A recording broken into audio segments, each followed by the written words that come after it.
Amina. Amen. Amina. Que le Seigneur Jésus vous bénisse richement. Bwana Yesu amebariki muutele. Que Dieu vous bénisse. Mungu amebariki. Est-ce que vous êtes dans la joie cet après-midi Eti munakuwa mufurahi jioni d'être dans la maison de notre Dieu, ya kuwa munyumba ya Mungu wetu, dans la maison de notre roi, munyumba ya mfalme wetu, celui qui nous sauve, ule anatokoa, celui qui connaît tout à notre sujet. na ule anajua byote kukishina kietu. Tenons-nous maintenant debout. Tushimame sasa bima. Nous allons respecter la lecture de la parole du Seigneur. Tutaheshimia usomi wa neno la Bwana. Nous sommes dans notre texte habituel Tunakuwa mkitabu kietu kia zoezi, qui est Actes des Apôtres chapitre 1er, tunakuwa Matendo ya Mitume sura ya kwanza. en commençant par le 4e verset. La Bible dit ceci. Kwanzia pa sheria yake aina Biblia inasema, Comme il se trouvait avec eux, muvile Yesu alirikuta napo, il leur recommanda de ne pas s'éloigner de Jérusalem, na Yesu akabaamua bashipate kutengana na Yerusalemu, mais d'attendre ce que le Père avait promis, lakini ya kuchunga ile baba alilaka, ce que je vous ai annoncé. ile mimi Dit-il.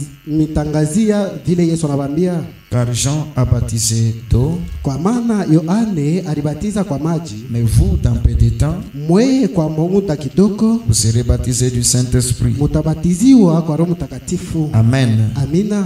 Amen. Amina. Et j'arrive directement au verset 8 aussi. Na nafikia kusura yake ya kenda pia, Mais vous recevrez une puissance. lakini mutapokea uwezo. Donc le Saint-Esprit est une puissance. Na Roho Mtakatifu inakuwa Vous uwezo. recevrez une puissance. Mutapokea uwezo Le Saint-Esprit survenant sur vous. na Roho Mtakatifu itakuya kwenu, Et vous serez mes témoins à Jérusalem, na mutakuwa washuda yangu ku Yerusalemu, mes témoins dans toute la Judée, na washuda bangu ku mes Judea, témoins dans la Samarie na washuda bangu ku Samaria, et jusqu'aux extrémités de la terre. na kumampembeni yote ya bulongo. Après avoir dit cela, Kisha kubambia vile, il fut élevé pendant qu'il les regardait. atanyanyua wakati balikuwa namwangalia. Une nuée les déroba à leurs yeux. Wingu moja ilikuya kumuchukua kumacho yabo. Que Dieu bénisse la lecture de sa parole. Mungu abariki usome wa Nous neno. pouvons nous mettre peuple de Dieu. Tunaweza kuikala taifa ya Bwana. Amina. Amen. Amina. Amen. Amina. Aujourd'hui, vous avez remarqué un petit désordre dans notre tabernacle. Leo munaangalia kunakuwa mvuruko mu maskani yetu. Supportez, nous sommes dans les chantiers. Muvumilia tunakuwa tuko na enga. Que Dieu vous bénisse. Mungu amibariki. Alors, je vous prierai de garder les enfants sur place. Chapo na misi mupate kuchunga batoto pafashi moya. Que nos enfants ne puissent pas circuler, ils peuvent tomber dans le puits. Na batoto yetu bashanze kujunguluka banezu kuanguka munshimu. Alors, ça ne sera pas une bonne chose. Na pale haitakuwa kitu kizuri. C'est pourquoi chaque maman commencerait vraiment à garder très bien et jalousement nos enfants. Jo kwa maana kila mama atachunga na bwivu bote mtoto ote. Oui, nous sommes en train de parler sur le baptême du Na Saint-Esprit. pale tukunasemezea pa ubatizo wa Roho Mtakatifu. Et nous avons commencé un autre point le dimanche. Na tulianza nukta ingine juu ya Et juma. nous avons intitulé Qu'est-ce que le Saint-Esprit? Ile tulipanga ya kusema Roho Mtakatifu ni nini? Selon ce que notre précieux prophète Branham l'avait aussi intitulé. Kulingana na ndugu Branham vile aliipanga pia. Parce qu'il a prêché aussi un message intitulé Qu'est-ce que le Saint-Esprit? Alihubiri pia ujumbe moja yenye kupangiwa Roho Mtakatifu ni Et nini? après cela, il a prêché un autre message. Na kisha ile alihubiri ujumbe ngine. Pourquoi le Saint-Esprit a-t-il été donné? Juu ya nini Roho Mtakatifu libapewa? Et il nous avait dit ceci. Na alituambia Que hivi, parce que vous ne pouvez pas venir trouver le baptême du ni Saint-Esprit juu hamwezi kuya kupata ubatizo wa Roho Mtakatifu si vous ne connaissez pas ce que c'est, kama aujue Roho Mtakatifu ni nini, si vous ne connaissez pas à qui il est destiné, na kama aujue kwa nani si banaitengenezia, vous ne connaissez pas pourquoi il a été donné, na kama aujue juu ya nini balipewa, là il serait pratiquement difficile que vous le receviez. na pale itakuwa nguvu njuu upate kuipokea. Parce que vous ne saurez pas ce que vous avez lorsqu'il viendrait. Ni juu hautajua nini utakuwa nayo wakati atakuja. C'est ainsi que notre précieux prophète Branham Njo kwa maana ndugu wetu wa il damani nous a Branham recommandé d'abord d'enseigner cela, anaturuhusu mbele tupate kufundisha que ile, la personne soit d'abord bien enseignée, na muntu apate kufundishiwa mzuri, qu'il puisse découvrir ce qu'il est en train train de chercher, na apate kufundua nini eko natafuta, l'importance pour laquelle cela a été donné. na maana kani ile baliipewa. C'est pourquoi nous voyons ici dans la Bible Ndio kwa maana tunaona hapa mbiblia notre précieux Seigneur Jésus-Christ. na Bwana Yesu Kristo wetu wa Il a damani recommandé à tous ses disciples anaamua banafunzi bake bote de ne rien faire, ya kufanya kitu hataki de ne moja, plus prêcher la parole, ya kushinda kukosa neno, de ne plus faire quelque chose au nom du ya Seigneur, kushinda kufanya kitu fulani juu ya Bwana, mais d'attendre d'abord ya kuchunga mbele à Jérusalem ku Yerusalemu afin qu'ils reçoivent d'abord la chose. mbele bapate kupokea Roho Mtakatifu. Pourquoi je peux relire ici? Ndio kwa maana mimi naweza kusoma tena hapa, Je peux relire ici au verset 4, il dit kama mimi naweza kusoma tena kusheria yake ya ina, comme anasema il s'est trouvé avec eux, mvile Yesu alikuta napo, comme le Seigneur s'est trouvé avec ses disciples, mvile Bwana alikuta na banafunzi bake, il leur recommanda, na akabambia il leur obligea, na akabamngamiza il leur imposa, na akabambia kubalazimisha, il leur recommanda akabalazimisha de ne pas s'éloigner de Jérusalem, ya kushinda kwenda mbali na de Yerusalemu, ne pas quitter la ville de Jérusalem. hapana kutoka muinchi ya Pour dire Yerusalemu. que moi quand je quitte parce que Dieu m'a envoyé telle part, Sema mimi natoka juu Yesu ananituma fashi fulani, je pars pour répandre la parole. mimi naenda kutangaza neno. Il a dit point question de faire encore cela pendant ce temps. hapana kufanya ile mambo hii wakati, Il leur recommanda de ne pas s'éloigner de Jérusalem, akabalazimisha kushinda kukosa kwenda mbali na mais Yerusalemu, d'attendre ce que le Père avait promis. ya kuchunga kile baba alilaka. Le Père avait promis quelque chose. Baba alilaka kitu fulani, D'attendre cela. ya kuchunga ile. Il dit ce que je vous ai annoncé. Anasema kile mimi nimetangazia, Leur dit-il, mvile Yesu c'est ce que anabambia, le Père avait promis, ndio kile baba alilaka, ce que moi-même je vous ai déjà annoncé. ndio hiki mimi mwenyewe mimi namitangazia. Maintenant au verset 8 il dit ceci. Kusheria akenda anasema hivi, Quand ils ont posé la question concernant la fin du monde, wakati bariswali wakati ya mwisho wa dunia, Jésus leur a dit, Yesu akabambia cela n'est pas votre affaire, ile haina mambo yenu, cela ne vous serait pas donné. ile hainipewe, C'est inutile de vous donner la révélation sur cela, haina ya mafaa kumipatia ufunuo pa parce que ile cela ne compte pas aujourd'hui. juu ile haihesabia leo. Mais qu'est-ce qui vous regarde vous? Sasa nini nameangalia mweye? Il recommence encore ce qu'il a promis au verset 4. Akanzulula kile alilaka kuucheria Il yake dit que ile, mais vous, anasema sasa mweye vous recevrez une puissance. mutapokea uwezo. Amen. Amina, Amen. Amina. Vous restez à Jérusalem. mwe mubakia ku Yerusalemu, N'allez pas prêcher. mushende kuhubiri, N'allez pas chanter. mushende kuimba, N'allez pas faire quelque chose. mushende kufanya kitu fulani. Amen. Amina.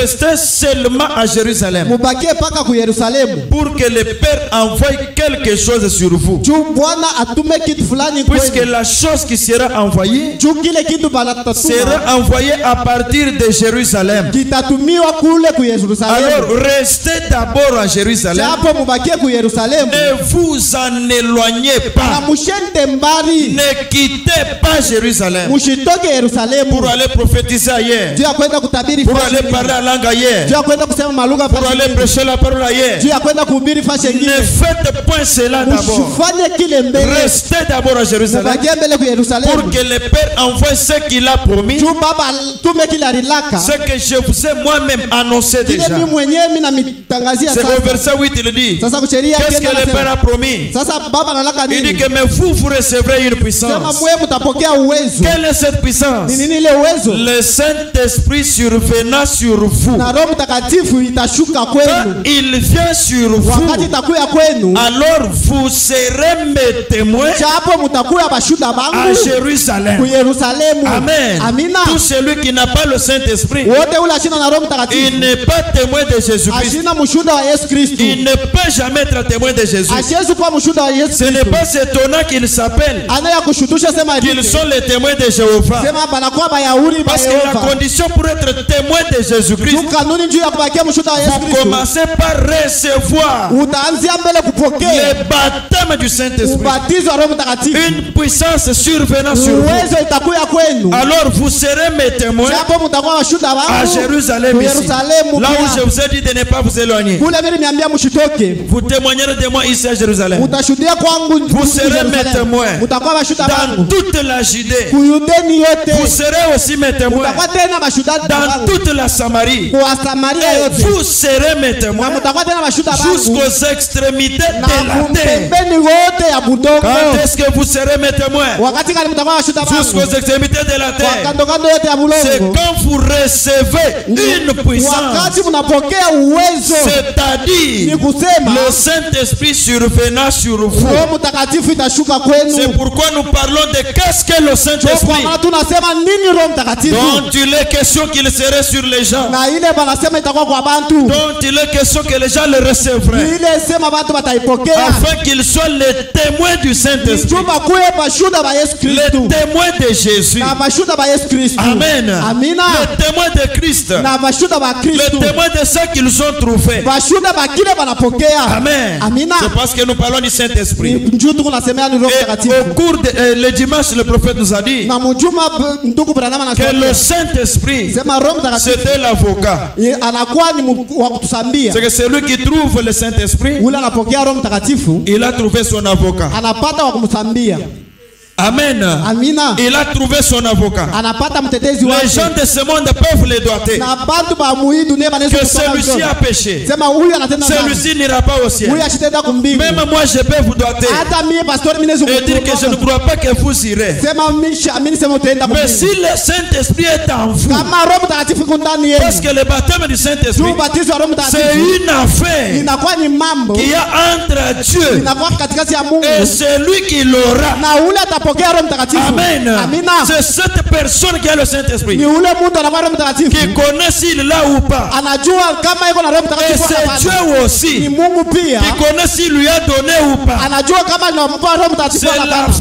l'amour Inakuwa ni mambo ya qu'il y a mapendo. entre le mari Christ Ile inakuwa pale pa Bwana et Yesu son épouse qui est vous. na bibi harusi wake anakuwa Alors c'est wewe. lui qui l'aura. Sasa ule ataipokea. Celui-là a la puissance. Ule anakuwa na uwezo La puissance est venue sur lui. na uwezo unakuwa kwake. Alors celui-là devient le témoin de Dieu, Japo ule anakuwa mshuhuda wa Yesu le témoin de Jésus-Christ. na mshuhuda wa Yesu Partout où Kristo. il peut aller, Na pasho yote sa anaweza vie est un témoignage. na maisha yake inakuwa Il ushuhuda rend témoignage de Christ. na anashuhudia Mais Kristo à partir de cette écriture, kupitia hii maandiko. toute personne qui n'a pas le Saint-Esprit Mtu wote ashina na Roho Mtakatifu n'est pas témoin de Jésus. ashina mshuhuda wa Yesu C'est Kristo. pourquoi Jésus lui a dit, Ndio kwa maana Yesu anamwambia arrêtez-vous d'abord. mshimameni mbele, Ne faites plus rien. msifanye mbele kitu. Soyez d'abord à Jérusalem. Mubakie mbele ku Yerusalemu. Soyez d'abord à l'église. Mubakie mbele ku kanisa. Soyez d'abord comme ça. Mubakie mbele Ne hivi. déambulez pas Mshuwaye parce que mbele. vous n'êtes pas encore témoin. Jua mu ya kwa mbele bashuda. Parce que sur les champs missionnaires, Kama mule kuchamba ya vous kutangaza rencontrerez certainement Satan. mutakuta kweli kweli shetani. Alors il faut être des véritables témoins de Jésus Pale mkuye baminifu na pour que bashuda la ya chose kweli. puisse tenir. Juu kitu kipate kushimama. Dans la Samarie, Na kule ku Samaria, à Jérusalem ku Yerusalemu et partout où je pars. na fashi yote pale Maintenant, minenda. avant que nous puissions nous envoler, Sasa mbele ya kupepuka. Frère Branham nous donne d'abord la raison pour laquelle Ndugu Branham anatupa sheria njoo ya nini? il n'y aura pas peut-être beaucoup de seulement. Hakutakuwa na mahubiri mingi. Il n'y aura pas beaucoup de seulement. Hakutakuwa tu vya Il n'y kufananisha aura na mingi. pas beaucoup de sauts. Hakutakuwa na maji mingi. Parce que le Saint-Esprit est un seulement. Juu Roho Mtakatifu inakuwa ni Le ya mingi. Saint-Esprit est un sceau. Roho Mtakatifu inakuwa Nous sommes en chapa. train toujours de voir cela. Na pale tuko nasema paka Et nous ile allons sauter rapidement. na tutaluka C'est la rakaraka. matière que nous avons déjà enseignée. Ni kile bintu tunaisha Mais kufundisha. nous rappelons tout le monde. Na tuko nakumbusha bantu Nous bote. invitons les nouveaux venus Na tuko na liga ba et aussi les anciens na bale ba à se zamani poser des questions. ya kujiswali. À aller maintenant avec un cœur pur Ya kwenda sasa na moyo safi. pour recevoir encore cette nouvelle bénédiction. Juu ya kupokea tena hii baraka ya Donc sasa. qu'est-ce que le Saint-Esprit au paragraphe 50? Sasa munini Roho Mtakatifu mkifungo kia 20. William Branham a dit ceci. Ndugu Branham anasema Il hivi. nous donne la raison pourquoi il n'y a pas beaucoup de Saint-Esprit. Analeta sheria juu ya nini Roho Mtakatifu aina ya mingi. Pourquoi beaucoup de gens ne recevront pas le Saint-Esprit les jours de l'imposition des mains? Juu ya nini batu ba mingi bapokee Roho Mtakatifu wakati wanabawekea Alors nous mikono. vous donnons ce secret à partir de maintenant. Sasa tunamipatia ile siri tutakia Frère leo. Branham a dit ceci. Ndugu Branham anasema hivi. S'il n'y a pas beaucoup de seulement parmi nous, Kama kuna tu batu ba mingi katikati si yetu. aujourd'hui, Kama leo parce que le jour de la Pentecôte, na siku ya quand le Pentekoste Saint-Esprit est descendu, wakati Roho Mtakatifu il a alishuka. trouvé 120 personnes Ilikuta batu 100 na dans la makumi. chambre haute où ils étaient cachés. Mchumba ya juu kule barifuta. Et tous les 120, na batu bote 120 ils reçurent certainement le Saint-Esprit. balipokea kweli kweli Roho Mtakatifu. Tout le monde. Batu bote. Il n'y avait personne dans la chambre haute. Akukwe muntu mule mchumba ya juu. Il a dit que moi je ne l'ai pas trouvé. Ule alisema mimi sipokea Roho Maintenant Mtakatifu. quand ils sont sortis, Wakati balitoka. le jour de la Pentecôte, Siku ya Pentecoste. 3000 personnes, Na batu 1000 ils furent encore sauvés les mêmes jours. baliokolewa tena siku moja moja. Maintenant frère Branham dit, Sasa ndugu Branham pourquoi anasema aujourd'hui nini leo? il n'y a pas beaucoup de seulement? Hakuna tena bantu ba Il mingi. n'y a pas beaucoup de gens qui trouvent le Saint-Esprit. Pourquoi? Hakuna tena bantu bale abapate Roho Frère Branham a donné la raison aujourd'hui. Branham analeta sheria Il leo. dit s'il n'y a pas beaucoup de seulement parmi nous, Anasema kama kuna bantu ba mingi wanapata Roho Mtakatifu c'est leo. à cause de ça. Ni njuu ya ile. À cause de quoi? Ni njuu ya nini? Non, c'est à cause de ça. Ni njuu ya hii. Voilà. C'est à cause de ça. Ni njuu ya hii. À cause de quoi, frère Branham? Ni njuu ya nini ndugu Branham? Pourquoi moi je n'ai pas trouvé le Njuu ya Saint-Esprit? nini mimi sipakete Roho La Mtakatifu? fois passée, je ne l'ai pas trouvé. Mara nyingine mimi sikupata Roho Alors Mtakatifu. donne-moi la raison pourquoi, Unipatie sheria njuu ya pour nini? que j'arrange Ni njuu et que nitengeneze. je trouve cela. Na nipate Il n'y ile. a pas beaucoup de seulement parmi nous. Hakuna bantu na Roho Mtakatifu leo. C'est à cause de ça. Ni njuu ya ile. Quoi? Nini? Il y a trop de laisser aller à nous. Kuna kwa bintu vya kuacha na kuingia ndani yetu. Que Dieu bénisse. Na Mungu amebariki. Vitu vya kuachiria. Bintu vya kuachilia ndani yetu. Donc parler avec légèrement, avec légèreté des choses comme Kusema ça. tu na kusula kote. Il dit c'est parce qu'il y a beaucoup de laisser aller. Ni kusema kuna kwa na kuachilia Quelqu'un mingi. qui dit même si je ne prie pas, Na mtu anasema hata kama mishombe. Dieu lui va me donner. Mungu yeye mwenyewe atanipa. Même si je ne me répands pas, Hata kama mishitubu. Dieu lui va me donner. Mungu yeye atanipa. Même si je parle comment, Hata kama mimi nasema moi je l'aurai toujours. mimi nitampokea Même paka. si je ne pars pas à l'église, Hata kama mshende Dieu kanisa. va toujours me donner. Mungu atanipa D'ailleurs, paka. Dieu va me donner la fois prochaine. Na pale Mungu atanipa mara Moi, je nyingi. suis déjà fils du Mimi pasteur. nakuwa mwa mtoto wa Je pastor. l'aurai même la fois prochaine. Nitampata tayari mara C'est un nyingine. laisser aller. Inakuwa ni vitu vya Comme il y kuachilia. a des laisser aller, Vile kuna kwa vya Dieu kuachilia. ne peut pas donner son esprit Mungu ashezi kupatia roho à yake. celui qui a la légèreté. Kwa ule anakuwa na kusula. J'avais lu au serviteur de Dieu un jour Mimi nisomea watumishi wa Mungu siku que moja. frère Branham a dit, Sema ndugu Branham le anasema Seigneur Jésus-Christ Bwana Yesu Kristo ne fait pas des choses avec légèreté. asifanyake vitu na kusula. Et tout celui qui a une légèreté, Kwa ule wote anakuwa na kusula. Dieu ne lui donne pas le Saint-Esprit. Mungu ashimupe Roho Mtakatifu. Que Dieu vous bénisse. Mungu amebariki. Que Dieu vous bénisse. Mungu amebariki. Sœur Mado, que Dieu te bénisse. Dada Mado, Mungu akubariki. Je vois que tu regardes à côté, il faut regarder ici avant. Hakuna unaangalia kumpembeni, angalia huko. Maintenant, frère Bramari, Sasa ndugu Branham si nous anasema n'avons pas le Saint-Esprit, sasa kama tuna na Roho si le Mtakatifu, jour de l'imposition des mains, kama siku ya kuwekea mikono, celui qui n'aura pas le Saint-Esprit, ule ashitakuwa na Roho ça ne Mtakatifu, sera pas la faute de Dieu, haitakuwa kosa ya c'est sa Mungu, propre faute. itakuwa ni kosa Parce yake. que lui, Njoo yeye pendant les enseignements, wakati ya mafundisho il avait de laisser aller. na alikuwa na vya kuachilia. Frère Branham continue. Ndugu Branham anaendelea. Nous avons trop de laisser aller à nous. Tunakuwa na vya kuachilia mingi ndani yetu. Frère Branham dit, Ndugu Branham quand anasema l'inspecteur wakati wa kuangalia qui est le Saint-Esprit ule anakuwa Roho Mtakatifu fait son examen, na eko nafanya machunguzi nous yake, sommes dans les examens. tunakuwa machunguzi. Parce que maintenant, il faut la proclamation. Sasa hapa inakuwa Et kutangazia watu. l'inspecteur Jésus, Na ule ko naangalia Yesu Kristo, lui-même le baptême du yeye Saint-Esprit, mwenyewe Roho batizo wa Roho il Mtakatifu descend pendant ces séances. eko nashuka muhii Il n'a mafundisho jamais été absent. ashiyakuyaka wa Quand il kulofa s'agit de la délivrance de ses enfants, wakati inakuwa wa ukombozi ya watoto il yake n'envoie jamais les anges. na ashitumake Il malaika s'envoie lui-même. eko nalituma ye Et mwenyewe il est au milieu de na nous. anakuwa katikati yetu Et il inspecte chacun de nous. na eko naangalia kila mtu Comme wetu étant l'inspecteur. kama ule eko naangalia Pendant ce temps, il est l'inspecteur. na hii wakati anakuwa iko natuangalia. Maintenant, frère Bramari, Sasa ndugu Branham quand anasema l'inspecteur fait son examen, wakati ule eko naangalia machunguzi il yake fait l'examen sur qui? eko nafanya machunguzi kwa nani? Il fait l'examen sur quoi? Eko nafanya machunguzi kwa Frère nini? Bramari, Ndugu Branham anasema quand il inspecte votre vie, wakati eko naangalia maisha yako, il inspecte ma vie, eko naangalia maisha yangu, il inspecte votre vie. eko naangalia maisha yenu. Il inspecte votre vie. Eko naangalia maisha Il yenu. inspecte la vie de celui qui a déjà le Saint-Esprit. Na eko naangalia maisha ya ule anaisha kupokea Roho Il Mtakatifu. inspecte la vie de celui qui ne l'a pas. Eko naangalia maisha ya ule asina na Roho Il Mtakatifu. inspecte la vie de ceux qui cherchent le Saint-Esprit. Na eko naangalia maisha ya ule eko natafuta Roho Il Mtakatifu. inspecte la vie de ceux qui cherchent le nouveau remplissage. Eko naangalia maisha ya ule eko Il natafuta kujaza kwa inspecte sasa. leur vie Eko naangalia maisha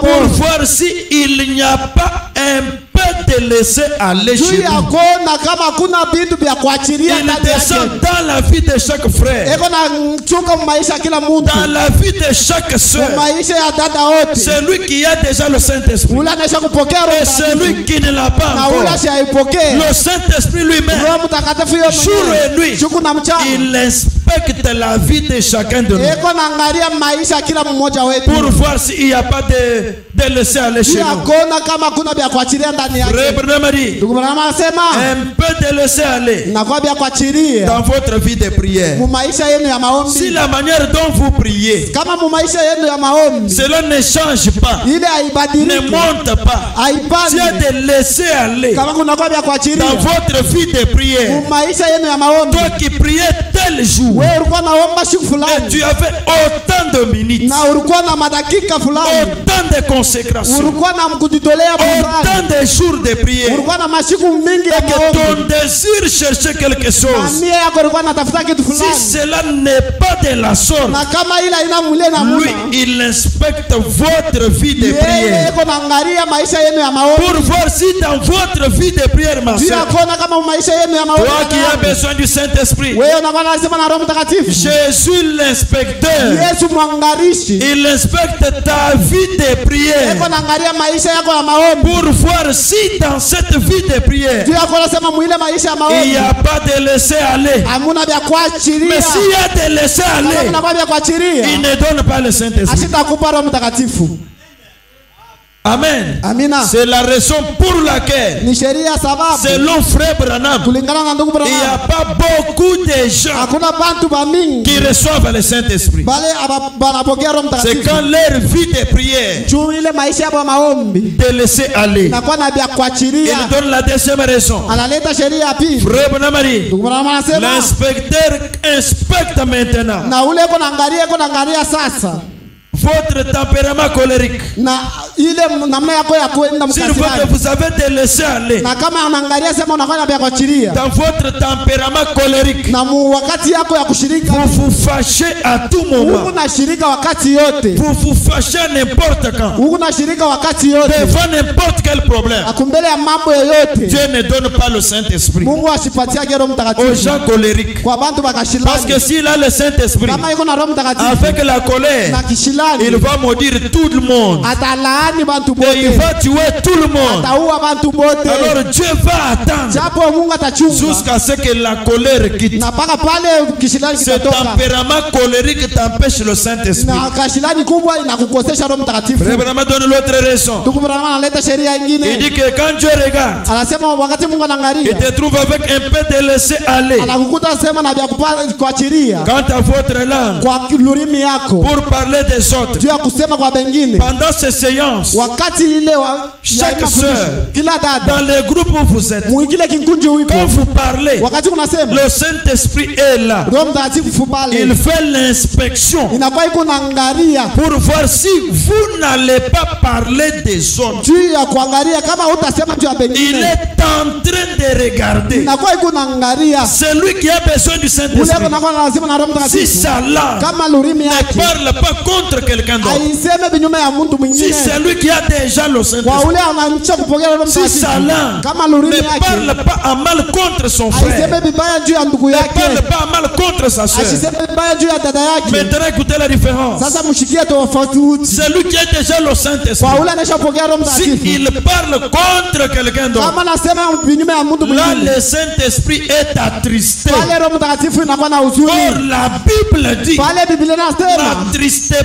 pas le Saint-Esprit de Dieu, mshuzunishe Roho Mtakatifu ya Mungu par lequel vous avez été scellés kwa ile mlichapiwa pour votre jour de kwa rédemption. ile siku yenu ya Mais si vous ukombozi. parlez mal contre quelqu'un Na d'autre, kama nasema vinyume ya Mungu alors que mwingine, vous avez déjà le na Saint-Esprit, pale unashapokea Roho wa là le Bwana, Saint-Esprit est attristé. pale Roho Mtakatifu inakuwa na Il huzuni, est tellement dans vocation d'être attristé. inakuwa ni mapasho ya kuwa na huzuni. Maintenant, c'est lui qui n'a pas le Kwa Saint-Esprit. ule shida na Roho Mtakatifu, Quand il parle à mal contre quelqu'un d'autre, wakati kuna sema vibaya ya mwingine, celui-là ne l'aura pas. ule ashitapokea Roho Mtakatifu. Celui-là a une maison fausse, Ule anakuwa na nyumba ya mbaya, une maison souillée, ile nyumba ya que le uchafu, Saint-Esprit ne peut pas entrer. na Roho Mtakatifu hawezi kuingia. Maintenant, toi aussi, Sasa we pia, la Bible dit, Biblia inasema n'attristez jamais mshuzunishe kamwe le glorieux Esprit du Seigneur na roho ya Bwana ya qui t'a utukufu, été donné. ile ilikupewa, Parce que cela t'est donné na ile ilikupewa pour que tu le gardes ni juu jalousement. upate kuichunga na bwivu, Que tu soignes le Saint-Esprit. upate kuitunza Roho Que Mtakatifu tu nourrisses le Saint-Esprit. na uilishe Roho Mtakatifu, Que le Saint-Esprit puisse te conduire. na Roho Mtakatifu ipate kukuongoza, Et non pas toi qui conduis le hapana Saint-Esprit. wewe uongoze Roho Mtakatifu, Que tu t'adaptes au Saint-Esprit. upate kufanana na Roho Et Mtakatifu, non pas le Saint-Esprit s'adapter à vous. hapana Roho Mtakatifu Que ikufanane, vous entriez dans le na Saint-Esprit. uingie mu Roho Mtakatifu. Amen. Amina, Amen. amina. Frère, continue. Le tempérament colérique. Na anabakia sana mkasirani, Celui qui a la colère, ule anabakia il mkasirani, commence à abandonner les démons de la colère. anakuwa iko naacha tena demoni wa Celui qui mkasirani. parle mal contre quelqu'un d'autre Ule kunasema vibaya ndio commence déjà à laisser. anze sasa kuacha Frère vile. Branham dit ceci. Ndugu Branham anasema hivi, Il ne scellera jamais ashitachapaka kamwe les wagons bale banakuwa bakuwayawaye des habitudes sales na ile matabia ya qui sont buchafu encore en nous, vile vinakuwa ndani que yetu, nous n'avons pas encore arrangé. ile tabia Là, le tuyatengeneza Saint-Esprit ne scelle pas. pale Roho Mtakatifu Frère haitaikuchapia. Branham dit Ndugu encore Branham anasema tena, des choses dégoûtantes. na vile vitu vya shupu kushikia Quand vous êtes ensemble, wakati mnakuwa pamoja pendant ces séances, na hii wakati ya vous mafundisho avez encore des choses dégoûtantes. unakuwa na vitu vya shupu Vous kushikia, parlez des choses insupportables. unakuwa mnasema vitu vya shupu Des kuvumilia, choses qu'un chrétien ne doit pas parler. ile vitu Mkristo hasiwezi kusema. Pendant que le Saint-Esprit inspecte votre vie, Wakati Roho Mtakatifu unaangalia maisha s'il yako, trouve encore kama nakuta tena des choses dégoûtantes sema en vitu vous, vya shupu kushikia ndani yenu, il ne scelle pas. ashita kuchapa Le kama. Branham donne encore la raison Ndugu Branham analeta tena sheria qui fait qu'il n'y a pas beaucoup de gens qui ont le Saint-Esprit parmi nous. ile nafanya sema bantu bamingi wabana na Roho Mtakatifu Si katikati yetu. l'inspecteur qui est le Saint-Esprit Kama ule kuna angalia ule anakuwa Roho Mtakatifu trouve encore en vous anakuta tena ndani yenu des pensées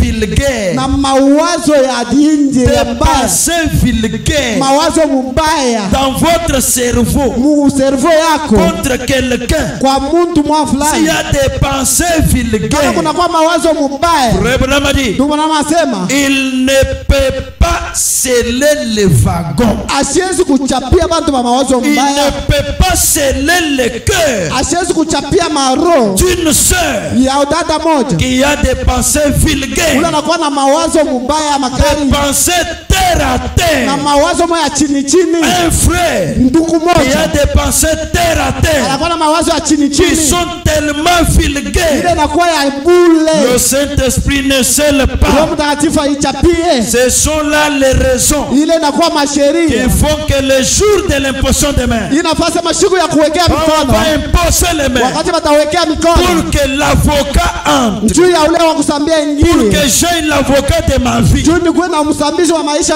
Parce que yangu. vous savez, sur la terre, Juu mnajua hapa il y dunia a beaucoup de pièges. kunakuwa mapiaji mingi. Amen. Amina. De gauche à droite, Pembeni na il y a kushoto trop de pièges. kunakuwa mitego mingi. Et moi-même, Sasa mimi je ne mwenyewe connais pas ces pièges-là. nisijue ile mitego Et ile, ces pièges-là sont invisibles. na ile mitego haina ya kona. Maintenant, si j'ai quelqu'un Sasa d'invisible, kama mimi nakuwa na mtu wa choko c'est nekana, glorieux Saint-Esprit ule Roho Mtakatifu wa qui usiku, voit l'invisible. ule kunaona vya shuko Il nekana, va conduire mes pas. ataongoza mwenendo Parce que wangu. les fils de Dieu Juu mtoto wa sont Mungu conduits par l'Esprit de Dieu. anakuwa benye kuongozwa na Roho ya Bwana. Amen. Amina. Amen. Amina. Et si je vais Na kama mimi nenda quelque part, fashi fulani le consolateur est avec moi. na mfariji anakuwa na Même mimi, s'il arrivait que je tombe, hata kama nafika sema nyanguke l'avocat va plaider pour na moi. mtetezi Mais atakusamea faites sana attention, na msopose c'est lui qui a le Saint-Esprit. ule anakuwa na Roho Mtakatifu, L'avocat qu'il a, mtetezi ule anakuwa naye, l'avocat qui plaide pour lui là, mtetezi ule kuna msambia c'est lui-même encore le juge président. ule anakuwa mwamuzi wa Le kweli, juge président là, ule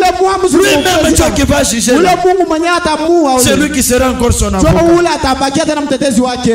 Amen. Amina. Il juge Eko na et il plaide encore pour lui. na eko na msambia tena. Mais nous parlons de qu'est-ce que le Saint-Esprit. Na tunasemezea nini Roho Mtakatifu? Maintenant partie mes frères Branham. Sasa kifungu cha pili ndugu bwana anasema. Mais quand tu l'as trouvé tout à sa place, Wakati anakuta vyote fafasi yake. l'inspecteur là, Na ule kona angalia Roho Mtakatifu. il les scelle. Na eko na bichapa. Il les scelle. Eko na bichapia. Que quelqu'un ose donc ouvrir ses seaux Na mtu ule apime kufungula ile miamungu. avant que le wagon ait atteint sa destination. Mbele ile ya mashua kufika kumwisho. L'endroit pour lequel il a été scellé. Ile fashi balichapie. Branham dit voilà. Na Branham anasema C'est alors que Branham interprète l'écriture de la Bible. ni pale Branham anatafsiri ile miandiko ya Ne Biblia. touchez pas à mes oins. Mshiguse mapakaliwa bangu. C'est lui qui a le Saint-Esprit. Ule anakuwa na Roho Mtakatifu. C'est un oin. Anakuwa mpakaliwa. Ne touchez pas. Mshiguse mapakaliwa Ne wangu. parlez pas à mal à mes oins. Na usiseme vibaya vya mapakaliwa Ne wangu. murmurez jamais contre mes oins. Usiseme vya chini chini kwa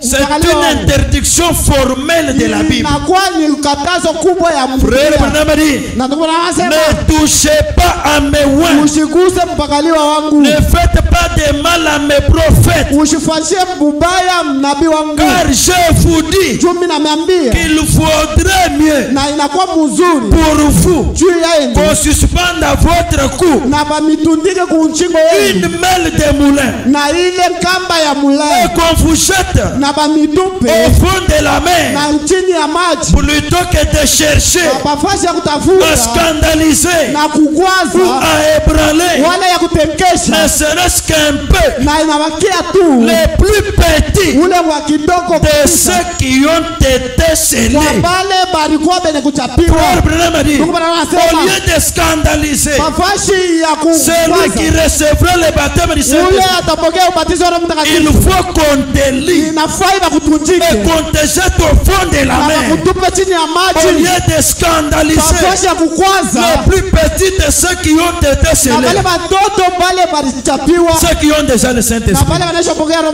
ce sont Mtakatifu. déjà n'est jamais touchés. Na bale batu na bakugusa. Amen. Amina. Vous serez intouchables. Utakuwa washo kugusiwa. Si quelqu'un parle mal de celui qui est sauvé, Na kama mtu anasema mubaya juu ya ule anaisha kukokolewa, il faut que Dieu le jette dans l'eau. inafai Mungu amutupe mumaji. Ou bien que sa maman soit stérile. Wala mama yake abakia tasa. Sinon, il sera jeté dans l'eau. Kama na vile atatupiwa mumaji. Parce qu'il a scandalisé un fils de Dieu. Juu anakwaza mtoto wa Mungu. Une fille de Dieu. Na binti wa Mungu. Qui a le baptême du Saint-Esprit. Unakuwa na ubatizo wa Roho Qui Mtakatifu. peut dire, ah, Ule anaweza kusema c'est ce que tu as fait contre moi. jua hiki unanifanyia. Alors tu sauras que j'ai Dieu. Pale utajua sasa niko na Mungu. Amen. Amina. Il va à genoux. Na anaenda Seigneur, tu as dit, Bwana unasema ne touchez pas usiguse à ceux qui ont le Saint-Esprit. kwa bale wanakuwa na Roho Mtakatifu. Si j'ai le Saint-Esprit, Kama Seigneur, niko na Roho Mtakatifu Bwana. mais ce sorcier m'a touché. Huyu mloja ananigusa. Cette sœur a parlé à mal contre moi Na huyu dada anasema vibaya juu yangu. quand ils étaient là-bas. Na wakati alikuwa kule. Oh Dieu, Oh Mungu. donne-leur selon leur rétribution, Na umupatie kulingana na malipisho yake. selon leurs œuvres, Na Seigneur. kulingana na matendo yake. Parce que vous avez touché les oins, Ni juu nagusa mpakaliwa.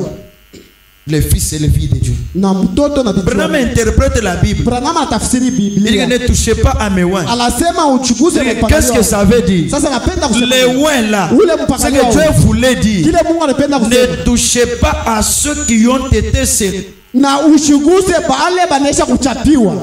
Pourquoi ne pas alors être scellé? Sasa njia nini kushinda Pourquoi kuchapiwa? vous ne voulez pas aller jusqu'à là? Njia nini aupende kufikia kule? Amen. Amina. Amen. Amina.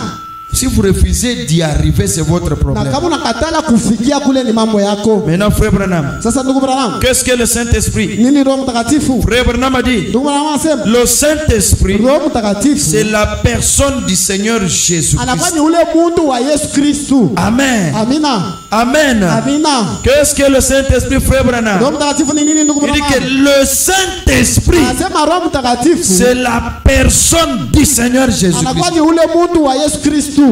C'est cette personne ici. Ni ule muntu huyu. Voyez cette personne. Mnaona huyu muntu?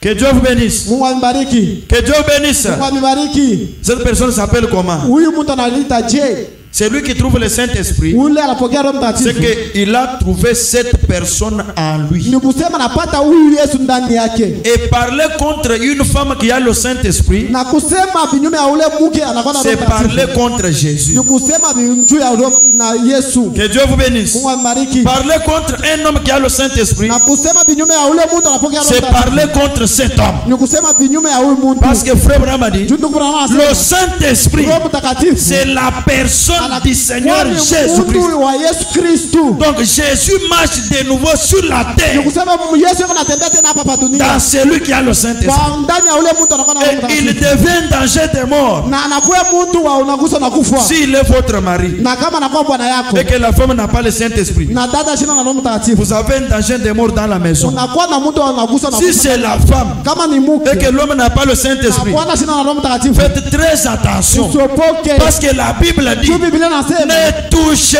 pas à mes ouins. usiguse mapakaliwa Et baba. Branham interprète cela. Branham anatafsiri Il dit que hii. ça veut dire, Anasema inapenda ne kusema touchez jamais usiguse kama à ceux qui ont été scellés. kwa bale banesha kuchapiwa. Donc les gens qui auront le Saint-Esprit, Ni kusema bale bataona Roho à Mtakatifu. l'imposition des mains, Kule kuwekea kwa ce mikono. sont des ouins. Banakuwa mapakaliwa.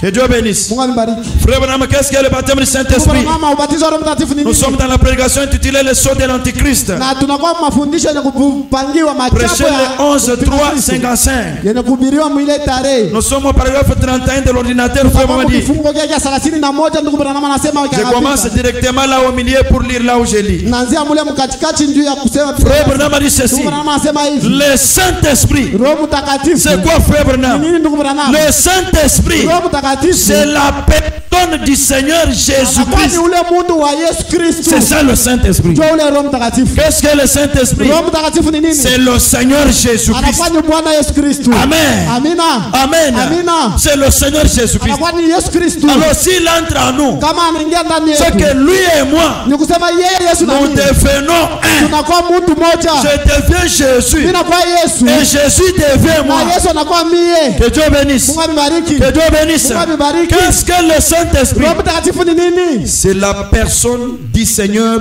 Jésus-Christ. Ni mtu wa Yesu Kristo. C'est lui que nous allons trouver. Ni ule tutapokea. Et il continue. Sasa ananena. C'est la personne du Seigneur Ni Jésus mtu wa Yesu Kristo. que nous acceptons dans nos cœurs. Ule tukunaichika ndani ya roho yetu. Il vient entrer dans notre cœur. Anakuwa kuingia ndani ya roho yetu. Nous l'acceptons d'abord. Tunamwichika mbele. Et il entre dans nos Na cœurs. kisha Yesu anaingia ndani ya roho Et quand yetu. il entre dans Na nos wakati cœurs, anaingia ndani ya roho yetu. il amène de nouveaux et différents comportements. Na analeta malengine matabia ingine. Quand nous trouvons le Saint-Esprit, Wakati tunapokea Roho Mtakatifu. qui est la personne du Seigneur Ule Jésus, anakuwa mtu wa Yesu Kristo. il entre dans nos cœurs. Anaingia ndani ya roho Et yetu. les mêmes jours qu'il entre, Na ile siku moja moja il nous anaingia. donne les nouveaux Anatupatia tena. et les différents Na comportements. aina ingine ya À la matabia. maison là où j'injuriais les enfants, Kunyumba kule nilikuwa natambua. les enfants doivent constater un différent, Na watoto wataanza kuangalia tena une différence. na wanaanza On kuangalia va dire non, tena. ma femme n'était pas comme ça. Anazosema bibi yako achukue hivi. Quelque chose s'est passé à elle. Kitu kingine kinaingia Mon kinapigana mari ndani. n'était pas comme Bwana ça. yangu achukua yake. Il y a quelque chose qui lui est Kwa arrivé. kitu kingine kinamfikia. Il doit avoir un nouveau comportement. Unapaswa kuwa tabia ingine Donc ya après sasa. l'imposition des mains, Kisha kukuwekea si mikono. le comportement est toujours le même, Kama tabia inabakia vile c'est vile. qu'il y a quelque chose qui n'est pas arrivé. Ni kusema Roho Mtakatifu aingie. Il est tombé lui-même, Anaanguka yeye il mwenyewe. s'est relevé encore Na lui-même. yeye mwenyewe analamukia. Laissez-moi vous choquer. Uniache nikukwaje. Parce que le sous de l'imposition des mains, Siku ya kukuwekea mikono. Dieu ne va pas sauver tout le monde. Na Yesu ashitokoa watu wote. Amen. Amina. Ces jours-là, Ile siku ce n'est pas tout le monde. ana watu wote. Il y a un groupe Kunakuwa kinguji kimoja. que Dieu connaissait avant la fondation du Bale Mungu alijua tangu misingi ya dunia. qui sera sauvé. Bale batokolewa. Et les autres Na wengine retourneront tels qu'ils sont venus. batarudia vile balikuya. Qui croit qu'il retournerait tel qu'il était venu. Nana naamini ya kusema atarudia mpaka vile alikuya. Celui-là est absent. Ule analofa. Il est absent. Analofa. Pourquoi? Parce que lui a délaissé aller. C'est le Saint-Esprit, la personne du Seigneur Jésus-Christ que nous acceptons dans nos cœurs et qui amène de nouveaux et différents comportements. Il continue. Quand nous trouvons le Saint-Esprit, nous avons des différents comportements. Notre langage change. Notre manière d'agir change. Nos désirs changent. Nos pensées changent. Tout ce que nous faisons change. Frère Branham va encore plus loin. Et il va même amener une vision. Là, vous aurez la vision de votre vie. Vous saurez pourquoi même vous êtes sur la terre. La vision de votre vie. Mais avant le Saint-Esprit, vous vivez sur la terre. Comment? Vous ne connaissez pas d'où vous venez, pourquoi vous êtes ici et où vous allez. Vous ne connaissez rien. Mais quand vous trouvez le baptême du Saint-Esprit, il vous dit pourquoi vous êtes ici. C'est la personne de Jésus. Il entre en vous. Il devient vous. Et vous, vous devenez lui. Et le nouveau changement, les choses changent. Il vous donne une vision. Et tout. Vraiment dit la vision de la vie. Pose-toi la question, pourquoi tu es une femme? Et toi aussi, pourquoi tu es un homme? Pourquoi tu es sur la terre? Qui a fait que celui-ci soit homme, que toi tu sois une femme?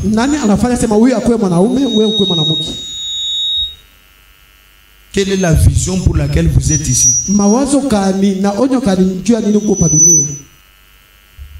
Vous avez quel âge? Vous allez au marché le matin, vous retournez le soir. Le matin, vous retournez le soir. Vous allez au travail, vous retournez le soir. Vous avez des enfants, 3, 4, après vous mourrez. Est-ce que vous comprenez un peu ça? Donc c'est ça. C'est ça la vie. Et vous dites, tu te dis, tu as mis au monde qui? Toi-même. Mais frère Branham dit, quand vous trouvez le baptême du Saint-Esprit, il vous donne la vision et tout de la vie. Lui-même dit Amen. Parce que moi, il m'a dit, Joseph, je t'ai créé pour prêcher la parole. Maintenant toi, jusqu'à là, quand tu n'as pas le Saint-Esprit, tu es créé pourquoi?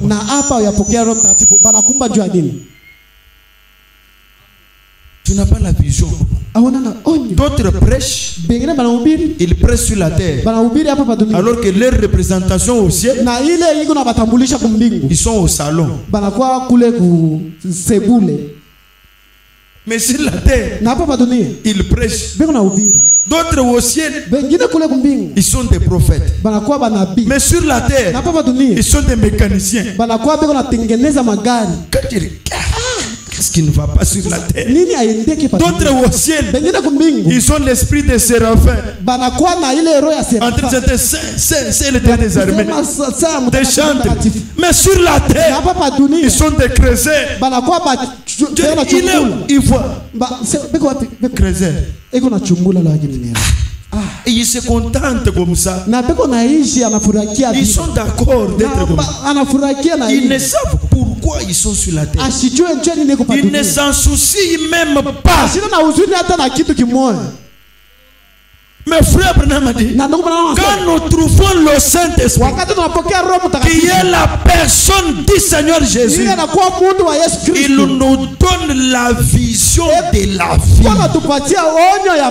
nous avons lu la fois passée, frère Branham a dit, moi que voici William Branham, avant que je vienne sur la terre, Dieu a réuni les anges au ciel et il leur a dit, j'aurai un homme sur la terre du nom de William Branham et il va prêcher l'évangile. Maintenant quand Dieu était dans la réunion là, il a dit aux anges que toi tu vas faire quoi? Est-ce que c'est ce que tu fais maintenant? Mais le Saint-Esprit, lui, il te donne la vision de la vie que Dieu avait dit aux anges avant la fondation du monde pour vous. Maintenant, celui qui n'aura pas ça, le baptême du Saint-Esprit, n'aura pas la volonté de Dieu pour sa vie.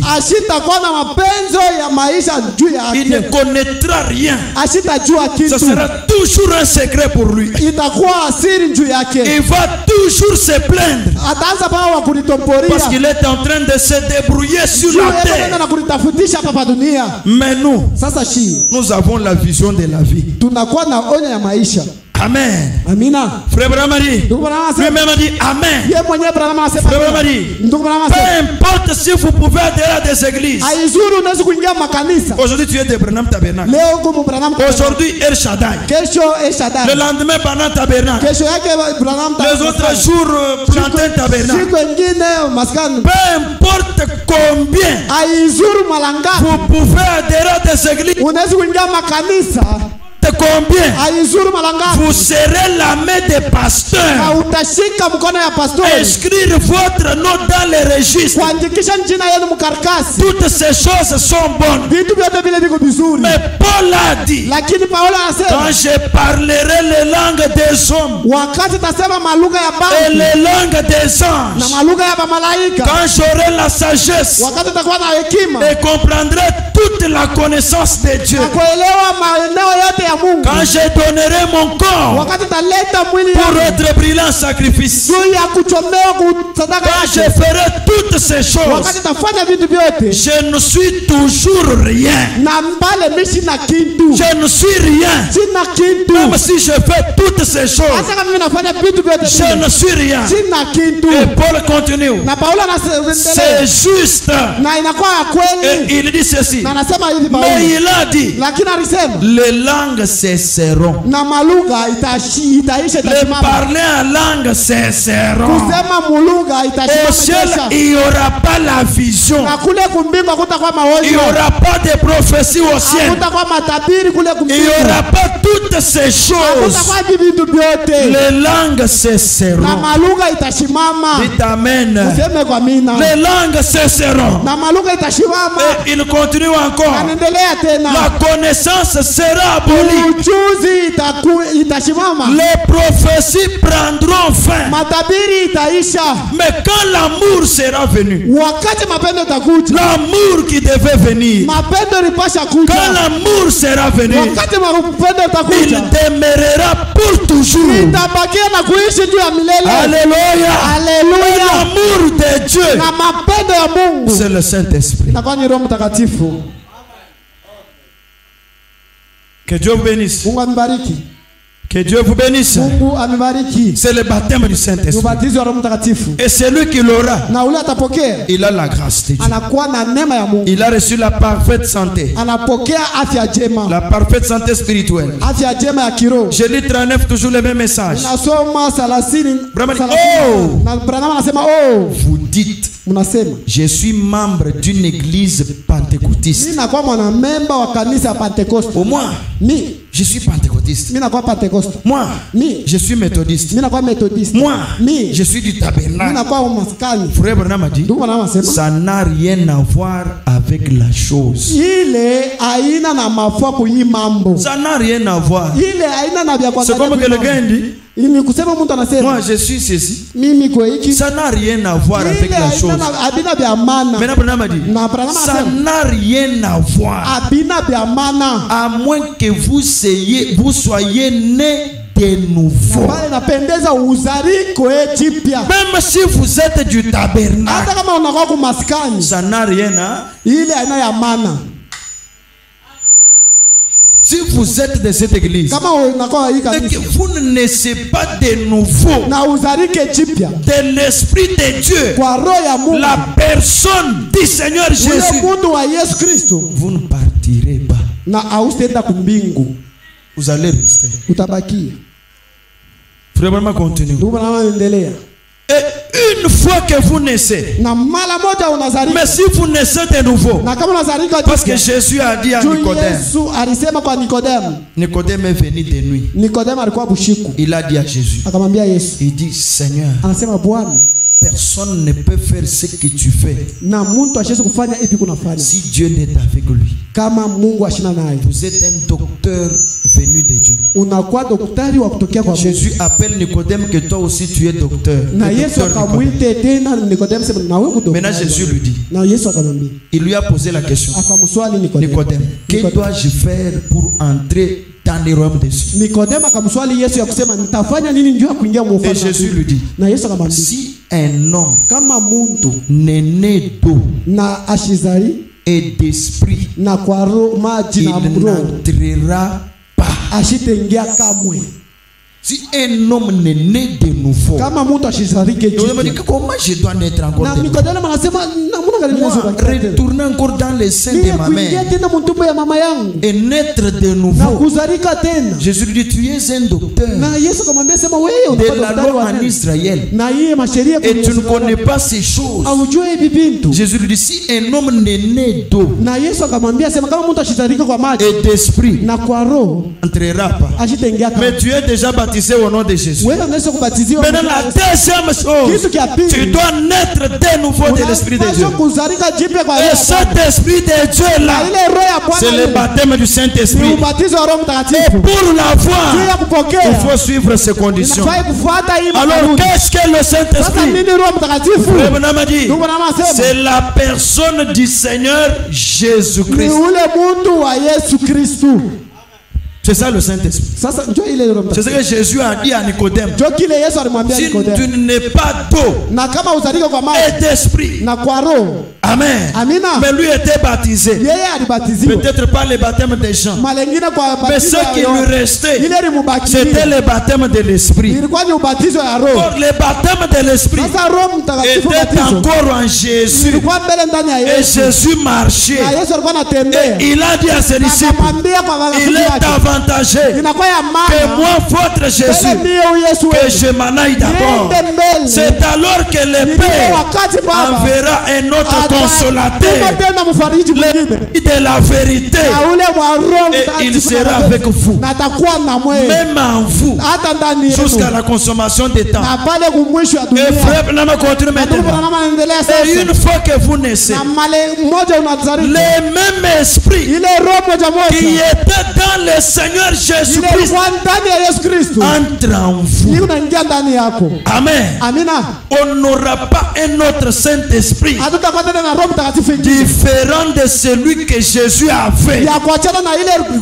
Quand nous naissons d'eau et d'esprit de Dieu, le même esprit qui était sur Jésus-Christ entre à nous. Il entre au-dedans de nous et nous le saurons qu'il est entré à moi. Ce n'est pas que non, je ne sais pas. Vous le saurez. Frère Branham a dit, c'est comme une maman. Quand elle met au monde, elle sait qu'elle a mis son monde. Elle n'est pas dit non, je ne sais pas si j'ai déjà mis au monde. Elle a mis son monde. Et quand l'Esprit de Jésus entre dans une personne, la personne connaît que moi, par la grâce de Dieu, j'ai reçu son esprit. Là, il est né d'eau et d'esprit. Pale anazalika kwa maji na Frère Branham continue. Lorsque vous naissez, wakati mnazalika, amen, amina, le même esprit ile roho moja qui était dans le Seigneur Jésus-Christ entre en vous. Quand il entre en vous, vous vivez la vie du Seigneur Jésus-Christ. Alléluia. Alléluia. Amen, amen. Amen, amen. Qu'est-ce que le Saint-Esprit? C'est le même esprit qui était dans le Seigneur Jésus et qui vient à nous. Et quand il entre en nous, nous vivons la vie du Seigneur Jésus. C'est lui qui dit qu'il a déjà le Saint-Esprit. Il regarde dans la Bible la vie que Jésus a vécue et qu'il compare avec sa vie. Si c'est différent, il a reçu un autre esprit. Mais si c'est la même vie, alors il a reçu l'esprit de Jésus. Ce n'est pas moi qui sais, frère Branham. Même si je suis pasteur, mais si ma vie n'est pas celle de Jésus-Christ, alors je n'ai pas le Saint-Esprit. Parce qu'il y a beaucoup d'esprits. Il y a beaucoup d'esprits. Je suis mais beaucoup de gens vont tomber. Les autres tombent étant sorciers. Les autres tombent recevant le Saint-Esprit. Les autres tombent du Amancho Abantu. Pour que les gens le voient. Mais si je ne tombe pas, si je tombe, on verra que moi je n'ai pas reçu. C'est pourquoi il tombe. L'autre tombe. Il a reçu sincèrement le baptême du Saint-Esprit. L'autre tombe l'épilepsie. On regarde, prenez. Oh, Dieu lui a donné le Saint-Esprit. On arrive, on le met là derrière. On voit seulement maintenant. On lui voit seulement les salives. Un Saint-Esprit qui sort comme ça. Non, non, non.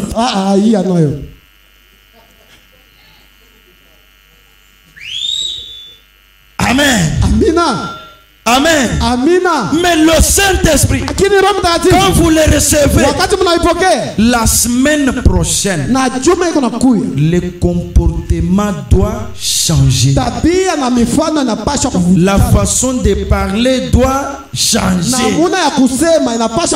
S'il y avait un mal qui t'entourait facilement, si tu ne faisais que tomber dans les mêmes erreurs,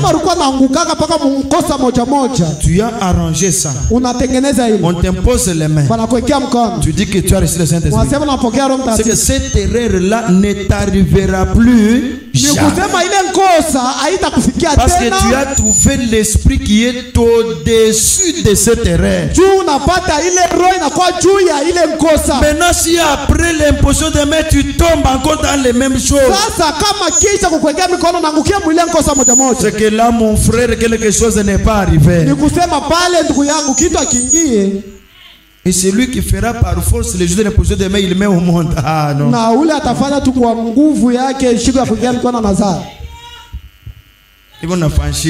Il fait sciemment. Oui, on a l'imposition de main. Toi, tu choisis seulement les jours de l'imposition de main afin que tu puisses mettre au monde. La Bible dit. Dans la Bible, Dieu avait dit ceci. Jésus avait dit, les jours là, les autres seront sur les toits. Si tu entends que les ennemis sont entrés, toi celui qui est sur les toits ne descend pas. Toi qui serais dans les champs, ne retourne pas dans la ville. Toi qui es quelque part, à partir de là tu fais quoi? Maintenant Jésus dit, mais malheur en ce temps-là, aux femmes enceintes, celle qui sera là en train d'allaiter, parce qu'elle ne peut pas fuir sans laisser l'enfant.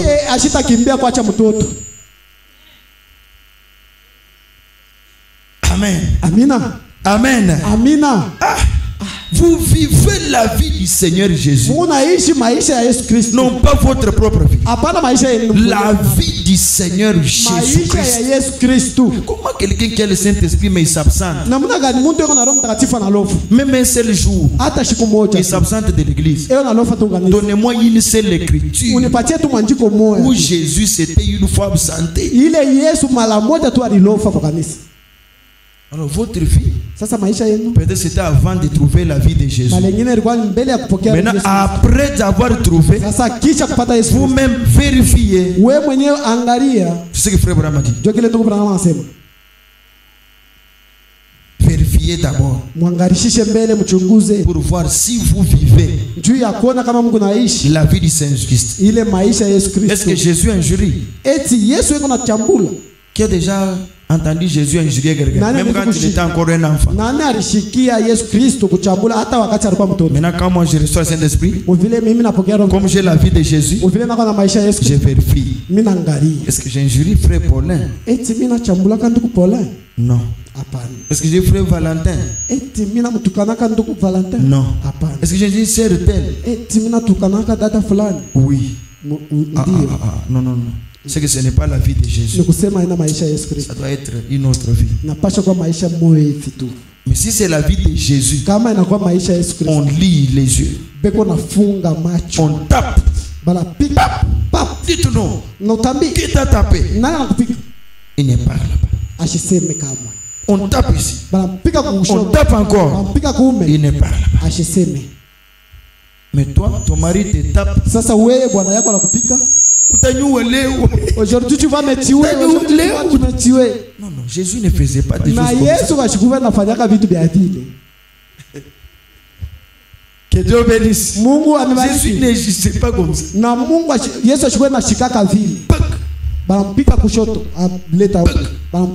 Il a même dit, quand on te gifle ici, donne encore l'autre. Mettons, on te gifle ici, tu te fâches, tu quittes même, tu pars. Tu n'as pas donné encore l'autre. Tu ravis une chemise, tu me donnes encore quoi?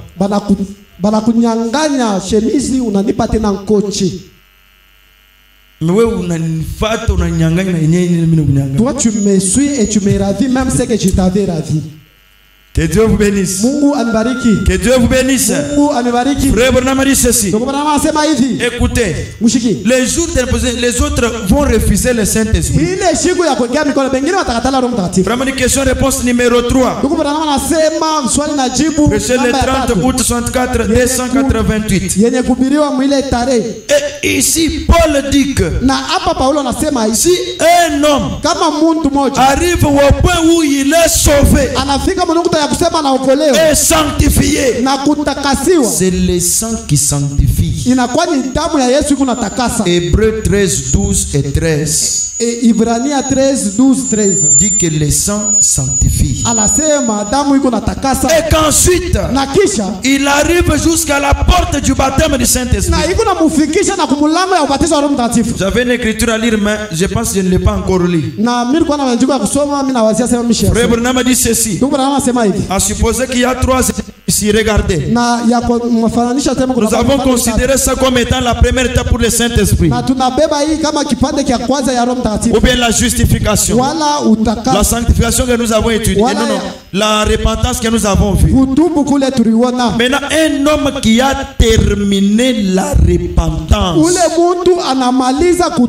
la justification, a ouvert la porte à la sanctification. Et il est entré dans la porte, monté dans la sanctification. On a prêché la parole, on a donné le message, il s'est lavé, Dieu l'a sanctifié, il a réparé les péchés, il a demandé pardon à son mari, il a demandé pardon à sa femme. Tout est terminé. Frère Branham dit, maintenant la sanctification, c'est la porte pour entrer dans le baptême du Saint-Esprit. Saint-Esprit. Maintenant, si il est déjà sanctifié comme vous êtes là, et il arrive dans la deuxième étape, il refuse de continuer. Il se fatigue. Il dit, ah, je suis fatigué. Le chemin est long. Il n'entre pas dans le Saint-Esprit. Paul dit que cet homme qui a fait une chose comme ça, alors il ne sera plus encore sauvé. Parce qu'il a suivi le modèle de Judas Iscariote. La première personne qui a été justifiée, sanctifiée et qui a refusé le Saint-Esprit, c'est Judas. Et tout celui qui fait la même chose suit le mouvement de Judas. Voyez comment il est important de ne pas commettre une erreur, même de mourir avant l'imposition des mains. Si vous mourrez avant l'imposition des mains, c'est que vous ressemblez à Judas. Il dit ceci: le sang sanctifie. Et qu'ensuite il arrive jusqu'à la porte du baptême du Saint-Esprit. Et qu'à cause du prestige, moi j'aime, moi vous voyez, bon, je vais partir demain parce qu'on n'a pas encore acheté. Bon, je vais chercher les ennemis même la fois prochaine. Bon, j'avais un problème. Peut-être j'ai le deuil chez mon grand frère. Peut-être tel a un deuil. Je pars d'abord au deuil, je viendrai. C'est le prestige. Mais il refuse le baptême du Saint-Esprit à cause du prestige ou de la dénomination. Il refuse d'entrer. Il refuse d'entrer. Il est dit que cette personne qui était déjà justifiée, sanctifiée à la du Saint-Esprit, mais qui refuse d'entrer, Paul dit, cette personne est perdue et ne pourra jamais être sauvée. Pourquoi? Parce qu'il a méprisé les œuvres même de la grâce qu'il a appelé.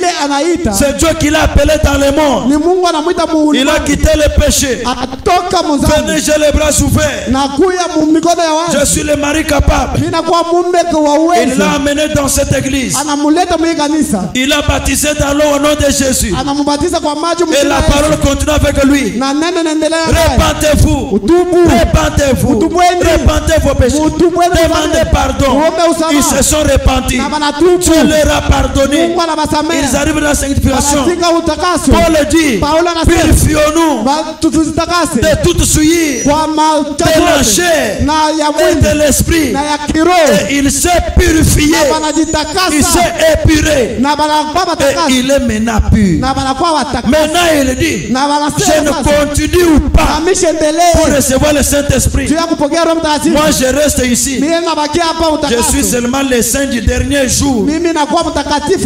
Je suis la sainteté seulement. C'est ce que moi je suis maintenant. Et celui qui fait ça, qui ne monte pas dans le Saint-Esprit, cette personne est perdue et ne pourra jamais être sauvée. Il n'y aura pas encore une autre occasion pour lui d'être sauvé, parce qu'il a méprisé les œuvres de la grâce qu'il a appelé à cette position et qui lui a montré. Et ensuite il fait demi-tour et s'éloigne de cela. Il dit non, comme je suis déjà sanctifié, au lieu de continuer, il retourne dans la justification, il retourne encore dans les péchés péché, dans les murmures, il retourne encore là-bas. Dans l'adultère, il va encore là-bas. Vraiment, la personne qui fait demi-tour, cette personne reste perdue. Elle ne pourra jamais être sauvée même à une autre occasion. Même si Dieu veut sauver encore, pour lui Dieu a déjà terminé avec lui. Maintenant, dit ceci: il tient pour profane le sang de l'alliance. Il tient pour profane, il méprise. Amen. Par lequel il était crucifié. Christ a été crucifié. Parce que le sang qu'il a sauvé, justifié et sanctifié, l'amène jusqu'au baptême du Saint-Esprit. Le sang qui t'a justifié. Quand tu es venu à Jésus dans les eaux de baptême, c'était le sang de Jésus qui t'avait appelé, qui t'a justifié. Le même sang t'a sanctifié. Le même sang t'amène jusqu'au baptême du Saint-Esprit. Maintenant, si toi-même tu refuses, le sang t'amène, mais toi tu refuses, et tu retournes dans le monde, dans les fêtes de Burmine, à ce moment, vous êtes perdu pour toujours. Parce que vous vous éloignez vous-même. 280. Maintenant, observez ce modèle. Qui a commencé ce modèle de faire demi-tour? Je prends beaucoup de temps. Mais regardez, Judas Iscariote a suivi ces mêmes traces. Judas Iscariote a suivi ces mêmes traces. Quelle trace? Il fut justifié en croyant au Seigneur Jésus-Christ. Et puis, en l'acceptant, Judas fut sanctifié. En l'acceptant comme son sauveur personnel, il fut sanctifié. Et il lui fit donner le pouvoir de chasser les démons. Son nom fut mis dans le livre de vie de l'agneau.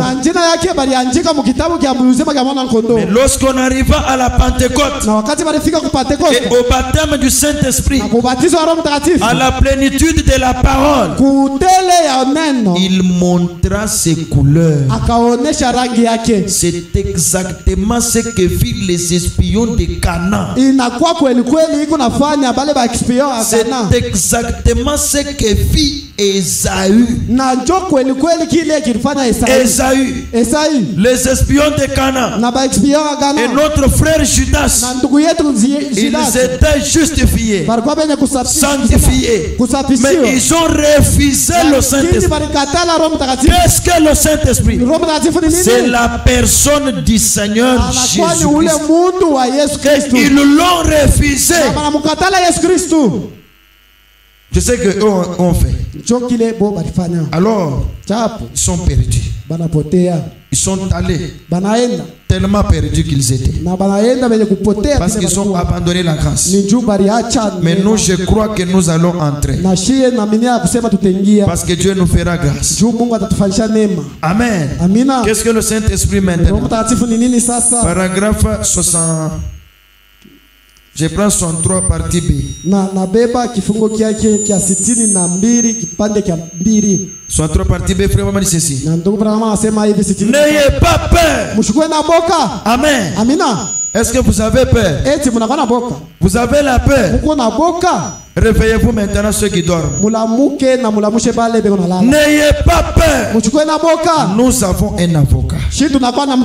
Brahma dit, Amen. Branham anasema amina. Qui croit qu'il a un avocat là aussi? Nana aminia kusema na kwa mtetezi kule. Disons tous amen. Tuseme koshe Dites à celui qui est à côté de toi que moi j'ai un avocat. Umwambie kule kupembeni yako sema niko na mtetezi. Amen. Amina. Dites-lui un peu à haute voix, j'ai un avocat. Umwambie kwa msauti ya nguvu ya kusema Et niko na mon mtetezi. avocat c'est le Saint-Esprit. Na mtetezi wangu ni Roho Mtakatifu. Mon avocat c'est le Saint-Esprit. Mtetezi wangu ni Roho Mtakatifu. Frère m'a dit alors comme nous avons l'avocat, Ndugu Branham anasema chapo vile tuko na mtetezi. n'ayons pas tushukue na boka. Nous avons un avocat. Anasema tunakuwa na mtetezi moja. Celui qui peut avoir peur, c'est celui qui n'a pas l'avocat. Ule atakuwa na boka ni ule ashina na mtetezi. Mais nous avons un avocat. Sisi tunakuwa na mtetezi. Branham dit. Branham anasema Amen.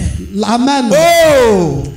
Il nous soutient. Eko na tusaidia. Notre avocat nous soutient. Mtetezi wetu unatusaidia. Branham continue. Branham anaendelea. Il est à nous. Eko ndani yetu ule mtetezi. Est-ce qu'il est déjà en vous? Eti mtetezi eko ndani yenu. L'avocat, le Saint-Esprit, est-il déjà en vous? Ule mtetezi Roho Mtakatifu anaisha ndani yenu. Il est à nous. Branham anasema mtetezi eko ndani yetu. Il nous soutient. Eko na tusaidia. Quand les sorciers, moi je dors la nuit. Wakati baloji mimi nalala bushiku. Ils prennent toutes les armes de la sorcellerie. Wanabeba masila yote ya mubuloji mchana. Ils essayent de venir même sur le toit de ma maison. Wanapima takuya ile juu ya nyumba yangu. Ils vont trouver un grand homme. Batakuta mtu mwa munene mkubwa. L'avocat de mon âme. Ule mtetezi wa nafsi yangu. Il ne dort ni ne veille. Asilalake wala kusinzia. Il nous soutient. Eko na tusaidia. Il est toujours avec nous. Na anakuwa pale nasi. C'est pourquoi nous marchons au milieu des sorciers, à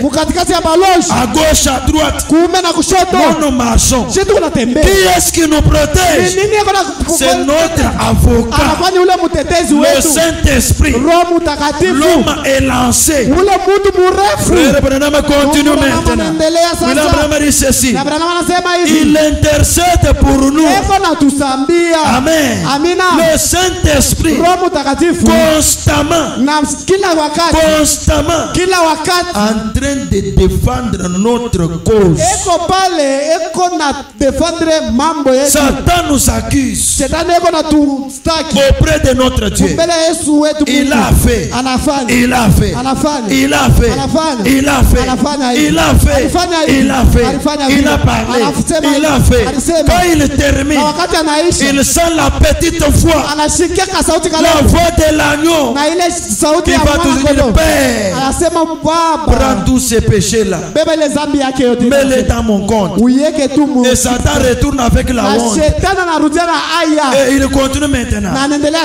Il intercède tout le temps.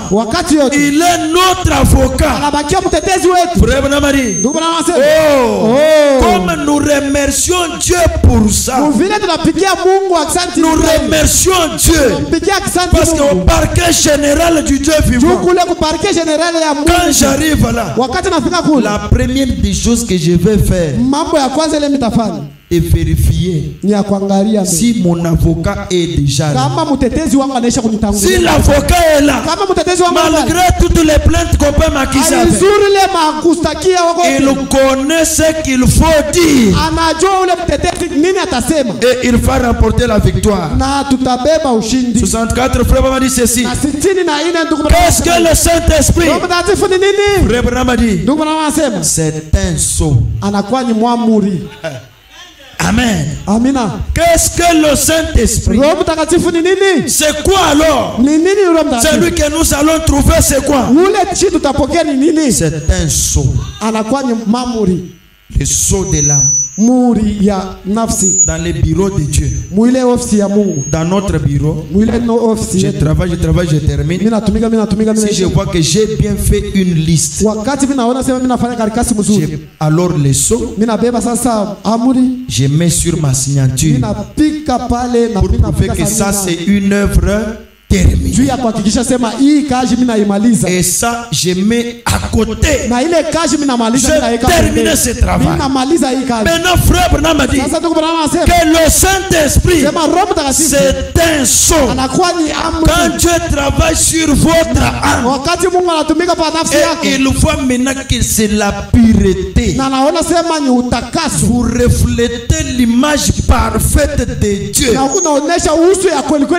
à la fin, Dieu a signé. Maintenant, il prend son sceau qui est appelé le Saint-Esprit. Il met sur ton âme. Il dit que ça, c'est une œuvre terminée. Je viens de terminer. Et quand Dieu termine le travail de l'âme, au ciel, les anges se mettent debout. Ils commencent maintenant à se réjouir que Dieu vient de terminer avec celui-ci. Quelle grâce. Quelle grâce de trouver le Saint-Esprit. Le sceau de Dieu est dans mon âme. Je peux chanter sous l'onction. Ça, c'est le Saint-Esprit onction. Si je meurs, je pars en enfer. Je peux prêcher sous l'onction. Ça, c'est le Saint-Esprit véritable, mais qui est l'onction. Si je meurs avec celui-là, je pars en affaire. Parce que la Bible dit il y aura des faux oins. L'onction véritable, mais sur un homme faux. Mais si cette onction descend jusque dans mon âme, là ça devient le sceau de Dieu. Là si je meurs avec Saint-Esprit comme sceau, j'irai au ciel. Laissez-moi encore vous choquer. C'est lui qui a le Saint-Esprit comme onction. Il parle en langue. Il prêche. Il fait tout ce qu'il peut faire. Mais quand il retourne à la maison, il peut vivre comme un démon. Il peut être rancunier. Il peut voler. Il peut faire toutes ces choses-là. Et vous dites, c'est celui-ci qui a le non, non, lui n'a pas le Saint-Esprit. Mais il a l'onction du Saint-Esprit. Mais c'est lui qui a le Saint-Esprit véritable. Au fin fond de son âme, quand il fait parler mal contre quelqu'un d'autre, le Saint-Esprit arrête sa langue. Quand il veut fumer, le Saint-Esprit tient sa main. Quand il veut commettre adultère, il sent la condamnation. Que Dieu bénisse. Celui-là a le son de Dieu. Il peut faire une année sans commettre adultère. Il peut faire 5 ans sans injurier quelqu'un. 5 ans. Donc il ne force pas. C'est ce qui est devenu sa propre vie. Parce qu'il vit la vie du Seigneur Jésus. Celui-là commet les erreurs. Mais il ne pêche pas. Il a un sceau. Le sceau de Dieu en lui. Alors vérifions nos Saint-Esprit que nous avons. N'as-tu pas parlé à mal contre quelqu'un d'autre depuis que tu l'as trouvé? Tu n'as pas trouvé le courage de lui dire en face. Mais tu dis à côté. Et on l'amène. Quelqu'un qui a le Saint-Esprit qui engrosse encore les autres. Qui viole les filles d'autrui. Ou bien qui viole les hommes d'autrui. Non. Il y a quelque chose qui ne va pas. La Bible continue. Non, frère Branham continue. C'est un sceau. Qu'est-ce que le Saint-Esprit? C'est un signe. Dieu prend le signe éternel. Le signe à perpétuité. Il dit pour celui-ci, je mets un signe. Ézéchiel chapitre 9. Dieu a dit aux gens qu'il a envoyés, ne faites rien d'abord à la ville. Ne faites rien à la ville. Restez là où vous êtes. Aux 4 coins de la terre, je vais envoyer un messager. Le messager est entré. On lui a donné la condition. Vous mettrez mon sceau, mon signe sur la face de ceux qui gémissent pour les abominations qui se commettent dans cette vie. C'est un signe. Et quand Dieu viendra, ou bien l'ange de la mort, quand tu le fais venir, comme il était venu en Égypte, chaque maison qui n'avait pas le signe du sang, les premiers nés de ses enfants jusqu'aux animaux étaient tués, parce que sur les linteaux de sa maison il n'y avait pas les siens. Mais qu'est-ce que le Saint-Esprit aujourd'hui? C'est aussi un signe que Dieu va monter, que Dieu va mettre sur les linteaux de la porte de ton âme. Si ton cœur n'a pas le signe de Jésus-Christ, vous êtes sous le coup de la colère de Dieu. C'est un signe. Frère, continue encore. Parce que le Saint-Esprit, le Saint-Esprit, c'est l'esprit de vie. Amen. C'est l'esprit de vie que Jésus a promis dans les livres des Jean.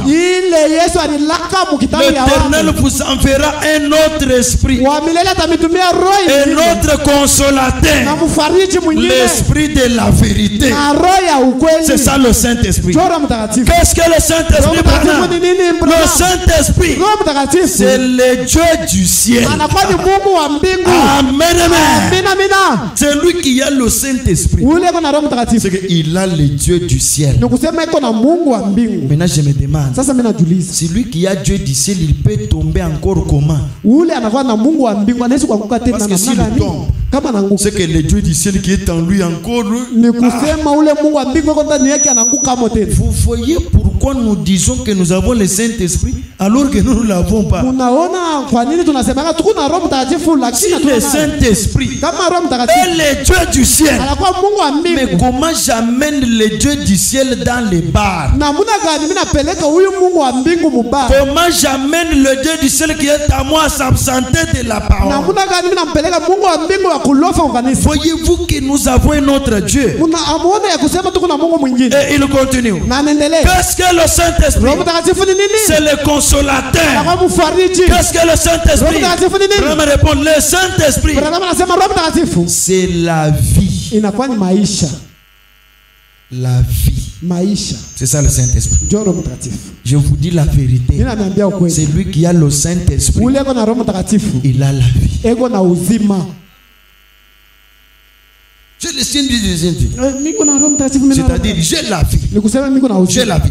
Celui qui n'a pas le Saint-Esprit ne vit pas. La Bible dit, l'âme qui vit dans les péchés est mourante, quoique marchande. Même si cette personne marche, mais aux yeux de Dieu, c'est une personne qui est morte depuis très longtemps. Parce que la mort pour Dieu, si tu as la vie, c'est que tu marches avec Dieu. Par exemple, comme ça. Maintenant, si tu mets le péché et que tu es mort, selon Dieu, c'est la séparation avec Dieu. C'est que tu es très loin. Toi, tu es loin. La séparation totale avec Dieu. Celui qui n'a pas la vie. Ce n'est pas la vie de manger les pommes. Non, la vie éternelle. Qu'est-ce que le Saint-Esprit fait? Frère Branham a dit, le Saint-Esprit, c'est l'avocat. L'avocat que Dieu nous donne. Qu'est-ce que le Saint-Esprit? Le moment dit, c'est tout ce qu'il est. Mettons-nous maintenant. Mon frère, ma soeur, toi qui n'as pas encore le Saint-Esprit, toi qui ne l'as pas encore trouvé, ça c'est ton occasion. Ramasse vite ton Saint-Esprit. Pendant ces enseignements, prends ton Saint-Esprit, mon frère. Ne le laisse laisse pas aux autres. Prends-les. Il vient ici pour toi. Que tu puisses aussi les trouver. C'est la personne du Seigneur Jésus. C'est tout ce que Dieu a pour l'église. Le Saint-Esprit, c'est un signe. C'est un sceau. Le sceau que Dieu donne. Dieu dit, c'est un chef-d'œuvre pour moi. Celui-ci, c'est un chef-d'œuvre pour moi. Avancez maintenant à l'autel. Agenouillons-nous à l'autel. Ou bien soyons debout à l'autel. Et parlons à notre Dieu. Dites, Seigneur, cette fois-ci, il doit être pour moi. Toi, tu veux me le donner. Tu veux me le donner, Seigneur. Avec nos mains levées. Parlons maintenant à notre Dieu. Parlons à notre Seigneur. Parlons à notre Dieu. Oh mon frère, ma soeur, il est attaché à la croix pour toi. Parlons maintenant à notre Dieu. Il est attaché à la croix pour toi. J'aimerais que chacun de nous parle à Dieu. Que chacun de nous prie le Seigneur. Jésus, reçois-moi. Reçois-moi dans ton royaume. Le Saint-Esprit est tellement nécessaire. À la croix où mourit mon sauve. Alléluia, j'ai crié pour être purifié. Le sang fut appliqué. Oui, alléluia, gloire à son nom. Oui, chantons gloire, gloire à son nom. Oh, gloire à Jésus, gloire à son nom. Oui, l'agneau immolé, le sang fut appliqué. Oui, alléluia, gloire à son nom. Oui, chantons gloire, gloire à son nom. Oh, gloire à Jésus, gloire à son nom. Oui, l'agneau immolé, le sang fut appliqué. Oui, alléluia, gloire à son nom. Oh oui, je suis si merveilleusement sauvé. Alléluia, avec douceur Jésus